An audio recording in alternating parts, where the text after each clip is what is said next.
No, hombre, el que sí está ganándose todavía más la simpatía del pueblo en Venezuela es el tal Maduro. ¿Qué creen?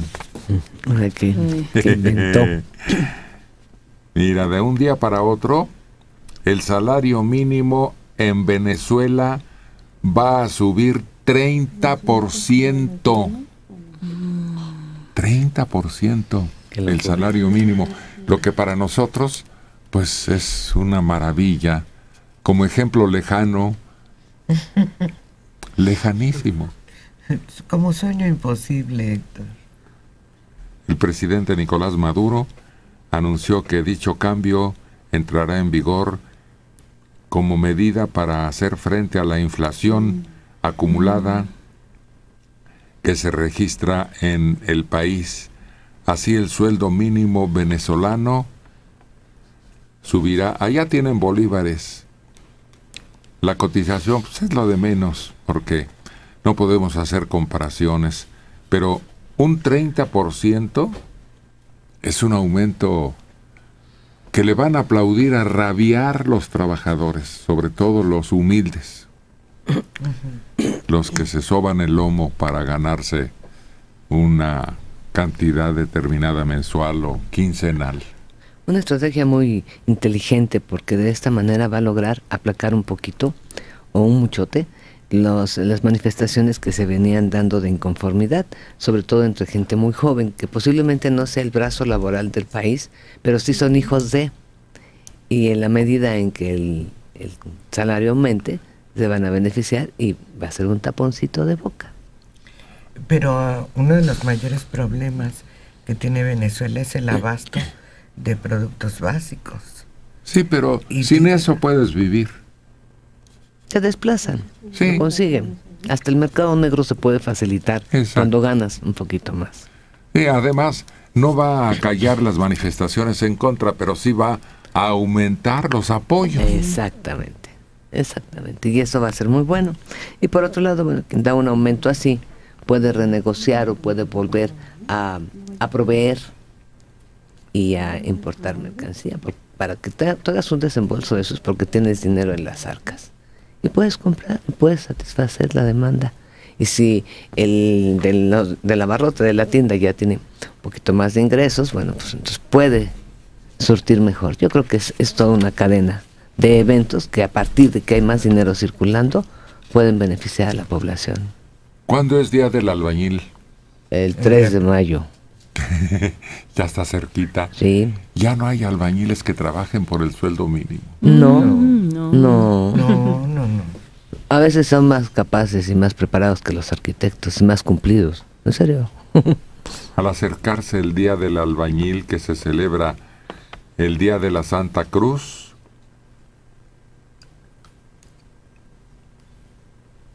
la mayor parte son hombres, muy reducido el número de mujeres que se dedica a esta tarea, porque es muy pesada, ¿no? Sí, pero ya participan también. Sí, sí. Con base a una encuesta de el INEGI, una jornada promedio de 45 horas por semana, 38.8%, trabaja más de 48 horas semanales, entre 35 y 48 horas en igual periodo, gana 2 o 3 salarios mínimos. Solo así quieren, si no, no te aceptan la chamba. Tiene una jerarquía muy estricta entre ellos. Peón, albañil y maestro. Primera cuchara. Sí, además hay especialistas entre ellos que hacen los trabajos más delicados y que son muy fregones. Bueno, depende de quien los organiza, quien es jefe de cuadrilla y exige que las cosas estén bien hechas. Y luego hasta se especializan porque no se limitan a trabajar nada más lo que es construcción, sino que empiezan a aprender sobre electricidad, sobre manejo de tabla roca, que ahora se utiliza mucho para las construcciones, para hacer cuartitos y cuartotes. A veces le entran también hasta manejar el aluminio. Entonces, tratan de ser lo más capaces para que te puedan cobrar más y te puedan terminar toda la obra. Y te pueden cobrar por día de trabajo o por obra, o sea, por algún trabajo ya específico, completo. Donde están más descubiertos es en el sector salud, porque los trabajadores de la construcción en su mayoría carecen de prestaciones sociales, empezando por esa que es solo echan mano de ella cuando ocurre algo realmente un accidente necesario. grave. También los albañiles, hay lo que son los peones, que ganan más o menos 1,200 pesos semanales, los que les dicen los media cuchara, que ganan unos 1,800 pesos semanales, y los maestros de obra, que ganan unos 2,400 pesos semanales. Sí, ya habíamos dicho aquí que tienen su categoría, pero no se hacen tarugos. Los que son hábiles y que no se duermen, vámonos. Además han logrado cosas muy importantes. Cualquier obra que se esté realizando en la Ciudad de México, si no tiene el cartón que corresponde a la Confederación o a la asociación Central Obrera. Es clausurada. Ellos mismos muchas veces señalan en dónde se está haciendo algo fuera totalmente de la contratación de estos hombres que tienen cierta protección, que están en estas centrales, y lo han logrado precisamente por el maltrato, por la explotación, por el abuso que muchos arquitectos hicieron de ellos, se hartaron. Y entonces muchos empezaron a trabajar ya, a unirse en ese sentido. Son personas, y a mí me impresiona uno de ellos, porque trae una libretita así chiquitinga negra, todas las hojas arriscadas, y trae un lapicito mocho. Pues sobre eso hace el cálculo para el trabajo que mencionabas, Liliana, si es lineal, si es para arriba, y hace sus multiplicaciones. Y ahí todo lo hace muy, muy rudimentariamente, y te dice es tanto, y no ponga el material, yo traigo esto. Son cumplidos, son puntuales y son limpios. Mira, te hacen un trabajo de albañilería y limpian, te piden la escoba, ¿dónde está el bote de basura?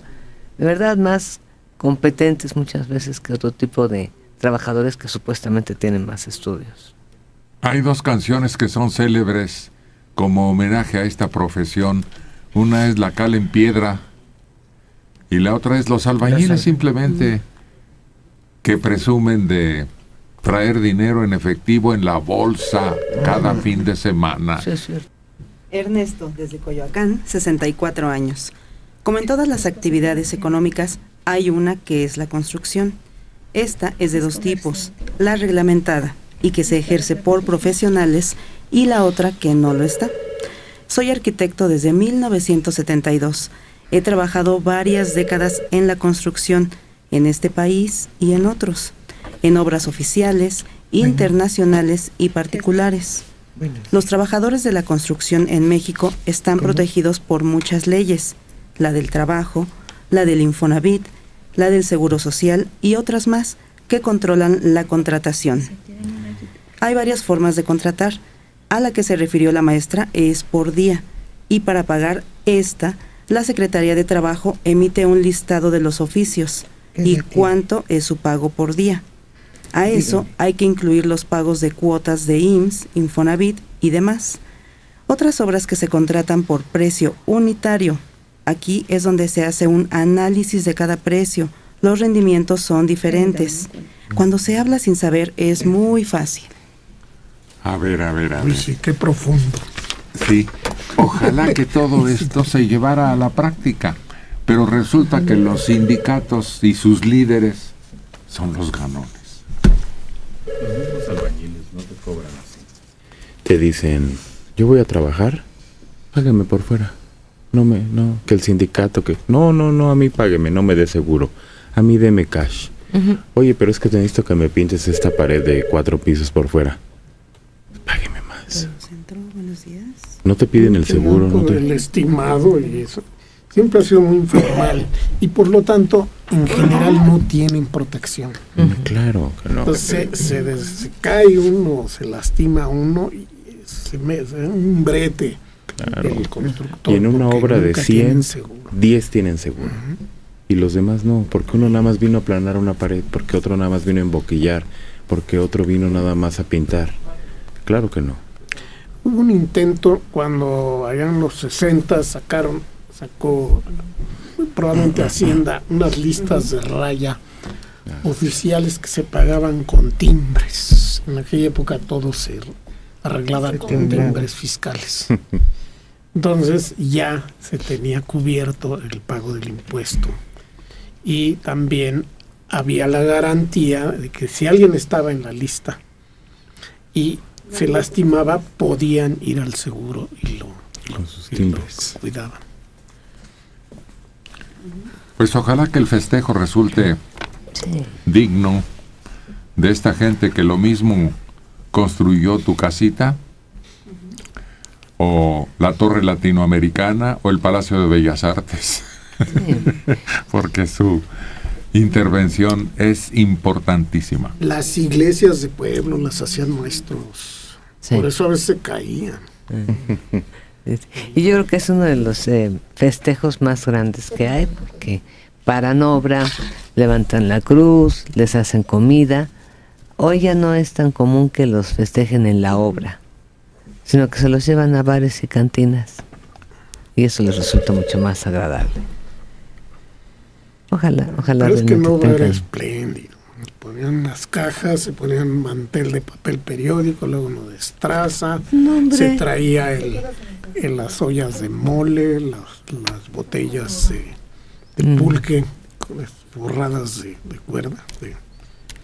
Y no, hombre, unos banquetazos. Con Sí, arroz todo lo rojo, paga el arquitecto. El arquitecto, sí. Pero no todos se van sobre las cajas y el mantel de periódico. ¿Qué te pasa? Ahí ocurre Si es en la obra, la ponen con toda la mano. el famoso chiste de el arquitecto, a ver qué día va a la casa. ¿Le puedo hablar de usted? Sí, cómo no. Vas a probar un pollo Kentucky. Ay, hijo, madre, pues eso podemos ir a la esquina, ahí está la tienda. No, que en tu canija vida soy.